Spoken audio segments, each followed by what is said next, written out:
মোহাম্মদপুর আল্লাহ কর্মের সামনে ফিলিস্তিনিদের হত্যার প্রতিবাদে বিক্ষোভ সমাবেশ চলছে দ্বিতীয় পর্যায়ে।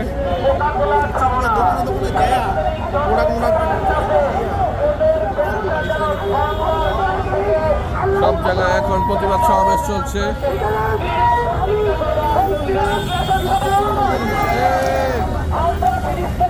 ঢাকা স্টেট কলেজের প্রোগ্রাম।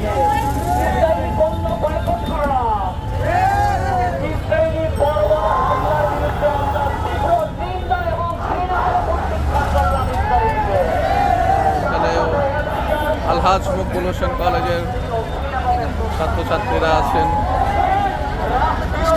একটা ইউনিয়ন দেখাইছে, হ্যাঁ। এখানে আছেন ইসলামিক আন্দোলন, হেফাজত ইসলাম থেকে মানববন্ধন চলছে।